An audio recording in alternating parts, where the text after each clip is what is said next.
Penekanan pada kondisi teknologi yang menyebabkan terjadi perubahan pada aspek tertentu dalam kehidupan sosial manusia disebut perubahan sosial.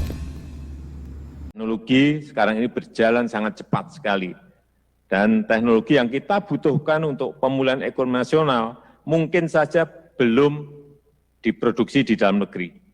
Jadi strategi akuisisi teknologi dari luar negeri menjadi kunci percepatan pembangunan ekonomi kita.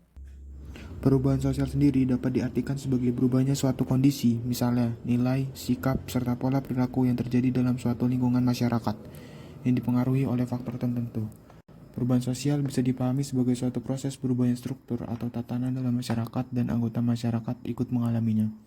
Perubahan yang sangat bisa diamati sekarang ini adalah perubahan sosial dalam sosial budaya, contohnya berkembangnya teknologi informasi dan komunikasi.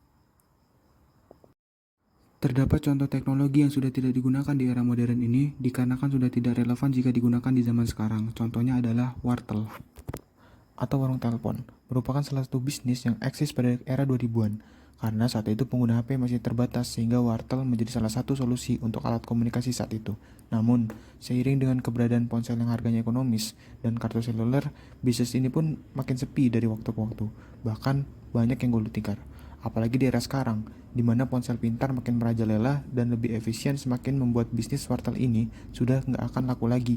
Namun, wartel pernah menjadi bisnis yang begitu menggiurkan pada eranya. Digital memang sudah tidak bisa kita lawan dan justru harus dirangkul dan digunakan untuk meningkatkan perdagangan kita.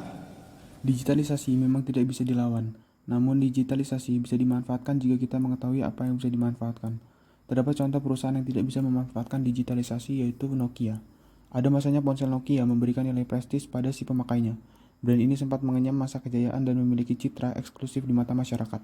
Namun, kondisi ini berubah 180 derajat saat Samsung dan iPhone hadir dengan teknologi yang lebih canggih. Saat Samsung fokus pada Android dan iPhone dengan iOS, Nokia tetap setia dengan Symbian. Hal inilah yang membuat Nokia kehilangan daya saing di pasaran. Pasalnya ponsel Nokia hanya memiliki fitur sederhana yang kalah jauh dengan kompetitornya. Keputusan gegabah ini menyebabkan produk Nokia tidak laku di pasaran dan pailit. Sampai-sampai wartawan Finlandia menyebut CEO yang memutuskan pemakaian Windows Phone, yaitu Stefan Elop, sebagai CEO terburuk Nokia.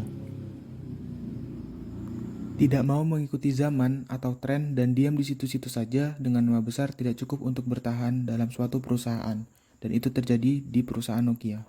Kedaulatan itu yang sebenarnya harus ada. Bahwa bagaimanapun teknologi diciptakan untuk diri kita. Jadi jangan sampai kemudian teknologi itu yang mengontrol kita. Perkembangan teknologi memang tidak pernah bisa dihindari. Namun, bukan pada teknologinya manusia seharusnya tergantung, melainkan harus pada proses mencari cara baru untuk menyelesaikan masalah yang harus diutamakan dari teknologi. Hal tersebut diungkapkan oleh Menteri Komunikasi dan Informatika Republik Indonesia periode tahun 2014 sampai 2019, yaitu Bapak Rudiantara Estat, MBE, saat menjadi pembicara utama dalam Kuliah Umum Teknologi Kini dan Masa Depan di Gedung CRSC pada 9 November 2019 lalu. Dan juga ia mengatakan bahwa pada intinya, semaju apapun teknologinya, kita sebagai manusia jangan terpaku pada device-nya, akan tetapi fokus pada pemanfaatan dalam hal yang positif.